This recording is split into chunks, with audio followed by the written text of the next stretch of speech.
여러분, 아침에 거울을 보며 한숨을 내신 적 있으십니까?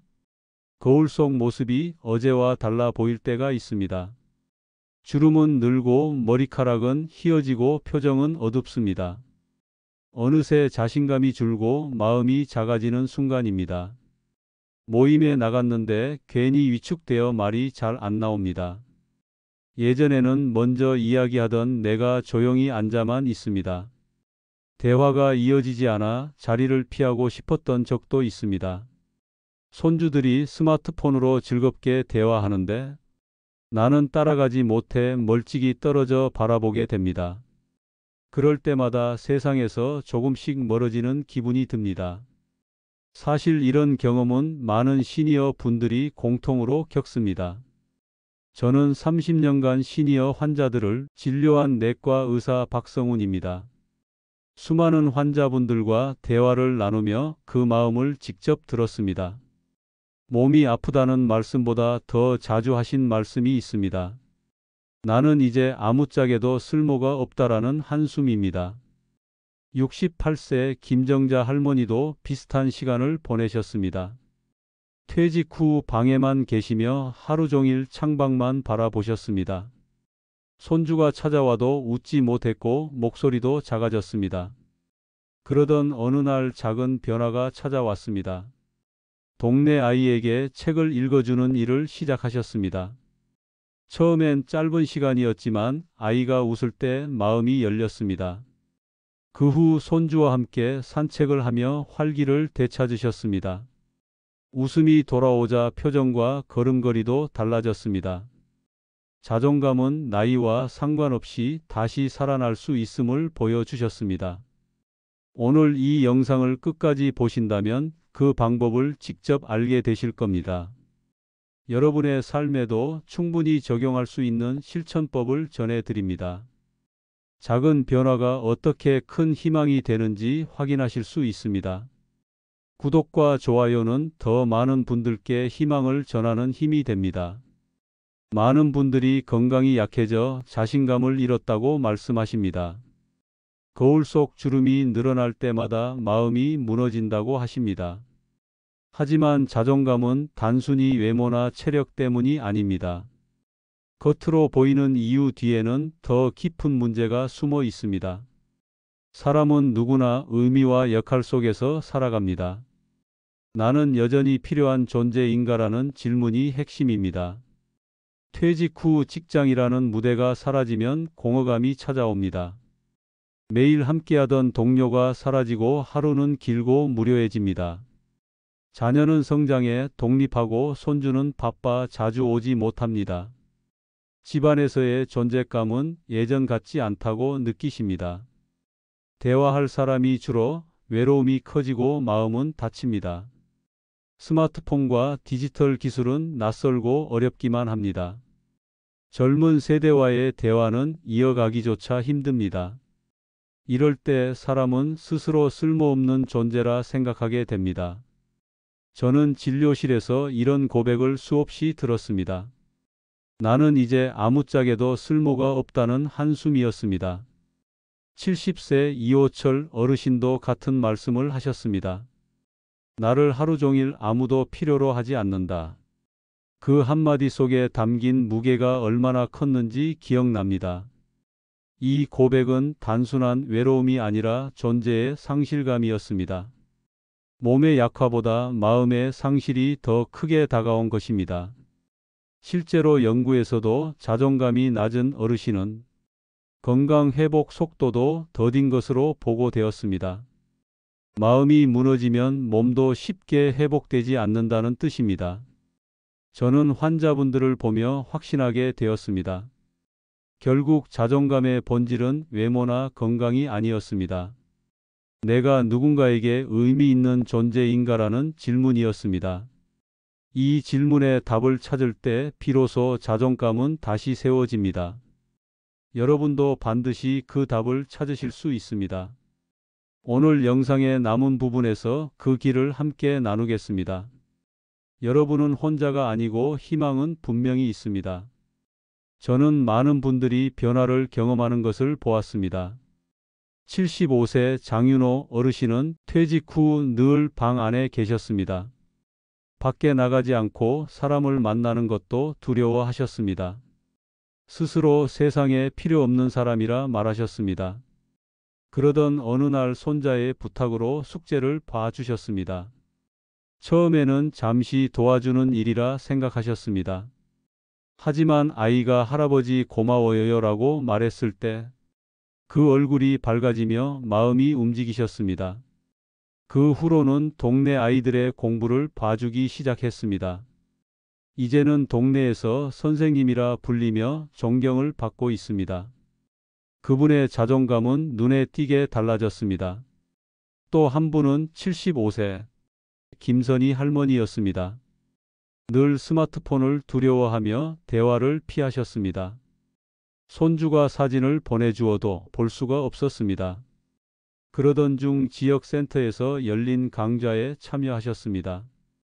몇 주 동안 배우며 조금씩 자신감을 얻으셨습니다. 드디어 손주와 영상통화를 성공하던 날이 왔습니다. 그때 환하게 웃으며 말씀하셨습니다. 나는 아직 할 수 있다.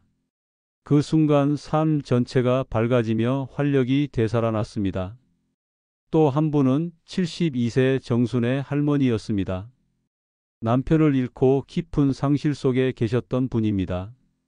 밥도 드시지 못하고 하루 종일 방에만 계셨습니다. 말수가 줄고 표정은 어두워지며 마음은 다쳤습니다. 그러다 이웃의 권유로 미술 프로그램에 참여하셨습니다. 붓을 잡는 손이 떨렸지만 그림에 마음을 담으셨습니다. 전시회에 작품이 걸리고 사람들이 칭찬을 해주었습니다. 그림이 참 따뜻하다는 말에 눈물이 흐르셨습니다. 그날 이후 다시 웃음을 찾으시고 활기를 회복하셨습니다.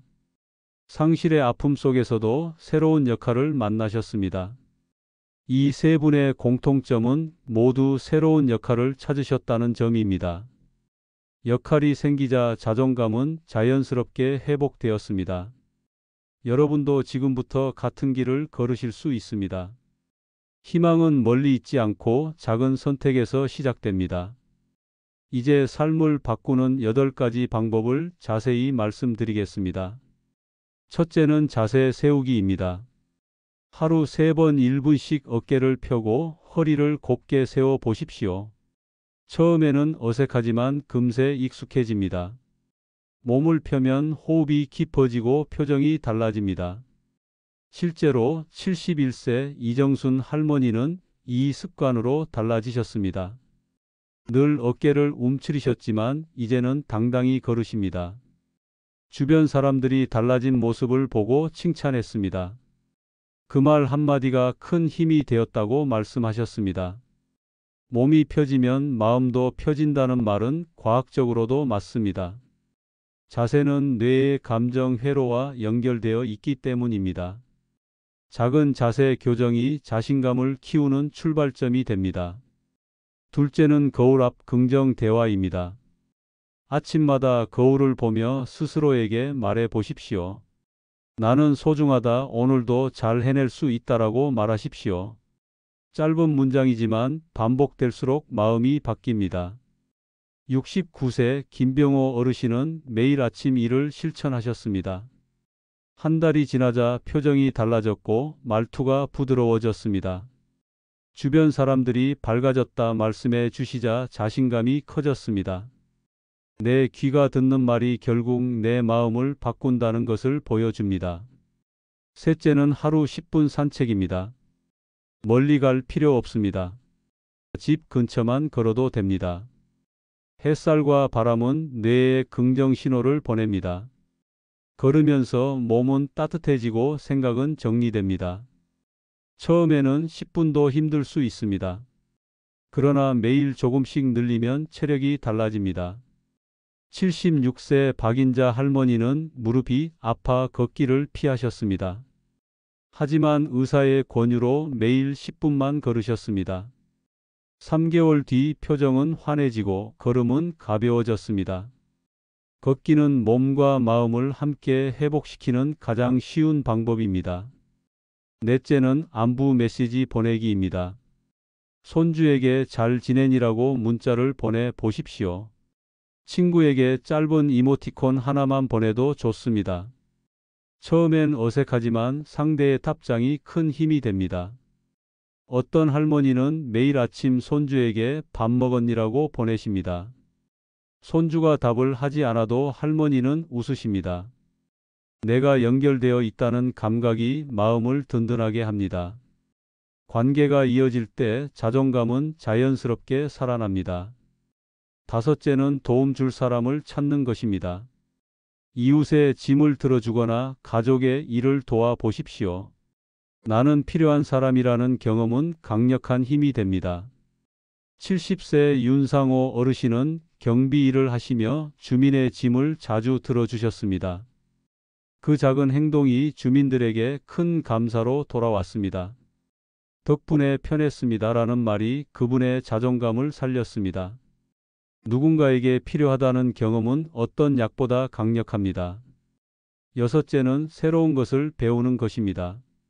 스마트폰 기능, 그림, 노래, 악기, 무엇이든 좋습니다. 중요한 것은 완벽이 아니라 도전입니다. 71세 최은주 할머니는 3개월간 그림을 배우셨습니다. 처음에는 서툴렀지만 전시회에 작은 작품을 걸었습니다. 사람들이 칭찬하자 자존감이 눈에 띄게 회복되었습니다. 새로운 배움은 나도 할 수 있다는 확신을 줍니다. 배움은 나이와 상관없이 자존감을 키우는 가장 좋은 방법입니다. 일곱째는 웃는 훈련입니다. 억지로라도 30초 웃어 보십시오. 뇌는 내가 행복하다고 착각하고 기분이 실제로 좋아집니다. 73세 한도영 어르신은 매일 아침 거울 앞에서 웃으셨습니다. 한 달 뒤 가족들이 성격이 밝아졌다고 말했습니다. 웃음은 나뿐 아니라 주변도 변화시키는 힘이 있습니다. 웃음이 습관이 되면 자신감도 자연스럽게 커집니다. 여덟째는 작은 목표 세우기입니다. 내일은 1000보 더 걷기, 이번 주는 새로운 인사하기. 작은 목표를 이루면 성취감이 자존감으로 이어집니다. 78세 서명자 할머니는 매일 일기를 쓰는 목표를 세우셨습니다. 처음엔 힘들었지만 한 달 후 성취감으로 가득 차셨습니다. 이제는 손주에게 직접 글을 읽어주며 행복을 나누십니다. 작은 승리는 큰 변화의 밑거름이 됩니다. 이 8가지 방법은 누구나 바로 실천할 수 있습니다. 제가 아는 많은 시니어 분들이 이 실천을 통해 삶이 크게 달라졌습니다. 자신감과 자존감이 젊은 시절만큼 크게 회복된 것입니다. 작은 행동이 쌓여 큰 자신감을 만들어 줍니다. 오늘부터 한 가지라도 시작해 보시길 권합니다. 이 방법이 도움이 되신다면 좋아요 눌러주시면 감사하겠습니다. 오늘 제가 드린 말씀을 다시 떠올려 보시길 바랍니다. 자존감은 나이와 상관없이 언제든 회복될 수 있습니다. 나는 여전히 소중하고 새로운 역할을 만들 수 있습니다. 이 믿음을 가지는 순간 삶은 다시 빛을 얻게 됩니다. 주름은 늘어도 웃음은 더 깊어질 수 있습니다. 건강이 달라져도 마음의 힘은 오히려 커질 수 있습니다. 여러분은 지금도 가족과 사회에 꼭 필요한 존재입니다. 스스로 쓸모없다고 여기셨다면 오늘부터 생각을 바꿔 보십시오. 작은 행동 하나가 삶 전체를 바꾸는 시작이 됩니다. 허리를 세우고 미소를 지어 보시는 것만으로도 충분합니다. 손주에게 문자 한 통 보내는 것도 큰 의미가 있습니다. 오늘 이 영상을 보신 후 반드시 작은 실천을 시작해 보시길 바랍니다. 여러분의 변화는 다른 시니어 분들에게도 희망이 됩니다. 이 영상을 주변 분들과 함께 나누어 주시길 부탁드립니다. 함께할 때 변화의 힘은 훨씬 더 크게 퍼져나갑니다. 앞으로도 저는 시니어 분들께 희망과 용기를 전하겠습니다. 좋아요와 구독은 저에게도 큰 힘이 되고 많은 분들께 도움을 줍니다. 마지막으로 꼭 말씀드리고 싶습니다. 여러분은 혼자가 아니고 여전히 소중한 분이십니다. 끝까지 함께해 주셔서 진심으로 감사합니다.